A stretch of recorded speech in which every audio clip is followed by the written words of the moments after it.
gutohoza amapete y'abigisha déblocage de la carrière des fonctionnaires mu rurimi rw'igifaransa, gukuraho ihindagurika ry'amategeko, gusaba gukuraho ubusumbasumbane bw'imishahara, gushiraho ikigega gitanga ingurane itavuna y'uburaro bw'abigisha, hamwe n'ibiganiro mu kazi, nivyo bintu nyamukuru vyakozwe mu myaka 25 irangiye sendika y'abigisha CONAPES yemerewe gukora biciye mu mategeko, nk'uko bimenyeshwa na Emmanuel Mashandari arongoye CONAPES. Kuri uyu wa gatandatu mu Kakaro umwaka wa 2021, abigisha baserukiye abandi bavuye mu ntara zose bari bahuriye hamwe kugira bahimbaze iryo sabukuru ry'imyaka 25 sendika yabo imaze.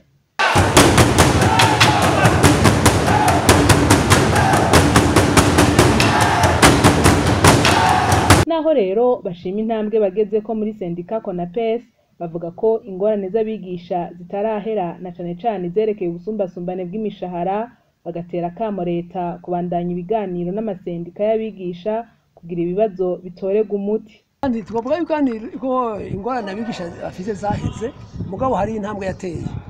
Murabona mu biseze igihe twagira ibiganiro na leta barashizeho imyaka 4 yo gukuraho buke ubusumbasumbane bw'imishahara. Mugana aho imyaka 4 uno munsi yamaze kurengana, uno munsi tugeze ku mwaka wa 6.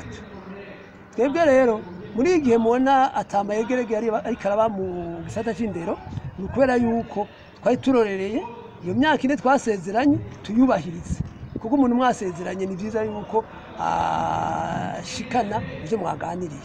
Rero no munsi tubanda babwira nti dutera kamo leta, twasezeranye tuba tuti iyo ni intambwe ya mbere, tuzoje tugenda ku meza y'ibiganiro dushobore kuganira duheze ibiganiro ikibazo c'imishahara gihere burundu. No munsi rero ni intambwe yindi turarereye, nitwovuga ko ejo tuzoshikira muri yegeregere, muga tuzotera kamo leta kugira ngo dutere intambwe ikurikira, hanyuma uko twashize imbere ibiganiro tubandanye ivyo tugenderako.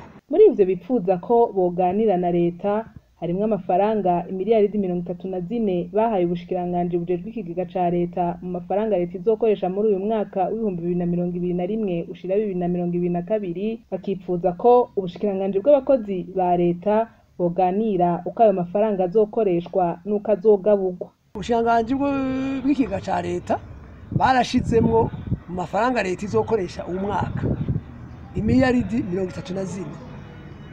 Burya y'ubushikiranganje bw'ikigega ca leta buhejeje gushira mu mafaranga ibitekanijwe, abasigaye ubushikiranganje bw'abakozi ba leta nabwo kuko nubwo ubuhinga ko buca bwicara bukaja bugira ati ya mafaranga baduha mbega twayagabura gute.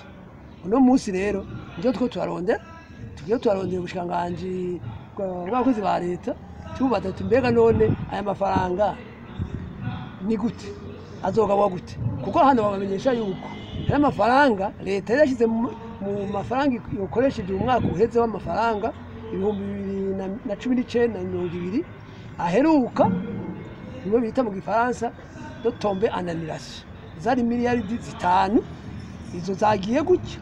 Twifuza rero ko izo miliyaridi zindi 34 zogenda gutyo, kandi mugabo atumenyesha yuko izo miliyaridi 34 zizoba zikuye burundu ubusumbasumbane, nuko bwa mbere atanza kuba aho amategeko abigenga, gutyo tukabona iyo tiko turaja ku neza kazi n'abakozi n'igihugu.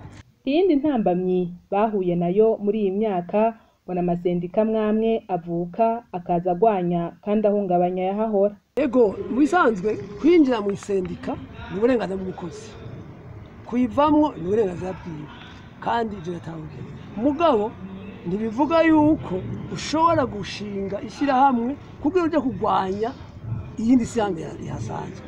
Mwamenya ko muri ivyo birori vyo guhimbaza imyaka 25 iheze sendika CONAPES ikora hisunzwe amategeko, hatanzwe ubushimwe kubakoze neza, harimwo n'abakenyezi babahoze barongoye sendika CONAPES bitavye Imana.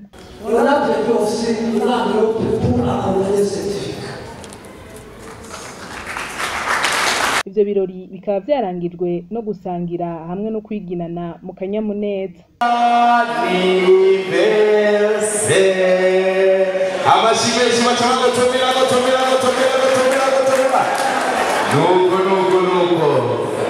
ibintu biraryoshye cyane.